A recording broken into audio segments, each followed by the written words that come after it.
Hi there, this is Pete Howard, Director of Concert Posters for Heritage Auctions. And take a look at this beauty from the David Schwartz Concert Poster Collection. Oh my goodness, the Doors in Seattle, Washington in their magical first year of 1967 as created by John Moehring. Wow, just look at those colors of pink and green and what he did with the design. It's just so very sublime and just a perfect example of how 60s psychedelic artwork could be so great outside of San Francisco, which usually gets, of course, so much of the spotlight.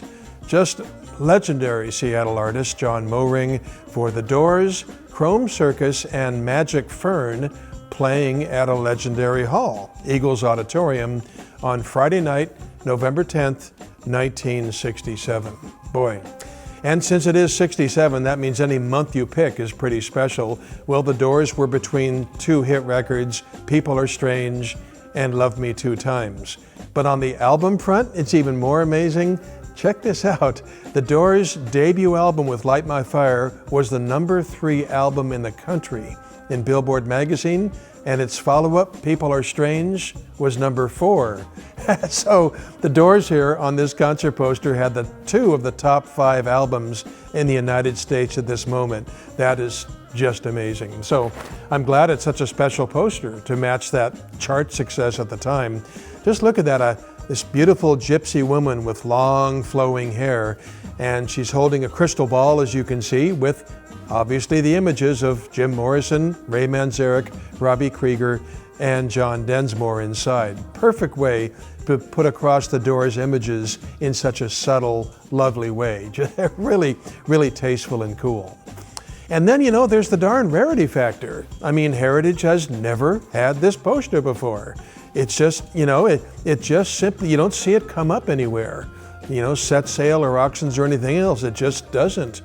Much to the south in San Francisco, of course, you had Bill Graham and the Family Dog, you know, overrunning posters the first time and then reprinting the best ones additionally afterwards to sell for $1 each. You know, at future concerts and wholesale out to poster shops and everything in the Bay Area. That was all a great fun business model. It really got the art out there. It got people accustomed to great posters like Flying Eyeballs and Skeleton and Roses. But up in Seattle, even with brilliant artwork like this, it was running small numbers, just what was needed to sell tickets, never reprinted and never sold by the promoter. Can you imagine that? It's just stunning to think that something this visually compelling for such an important band at such a perfect time was made just for advertising.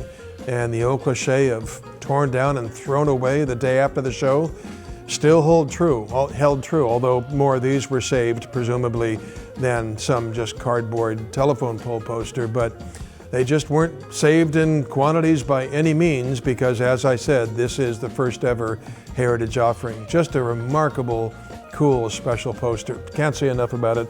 I hope our video picks up these dynamic colors. So to see still pictures of it and read more about it, this course, as I said, from the David Schwartz Concert Poster Collection, the home of many a sublime poster. Just go to, well, first of all, the auction's on Friday, November 7th. Okay, starting at 12 noon Central Time, 10 a.m. on the West Coast, 1 p.m. on the East Coast. And to indeed read more about this poster and see all of our offerings, including the David Schwartz Concert Poster Collection, just go to ha.com/7421.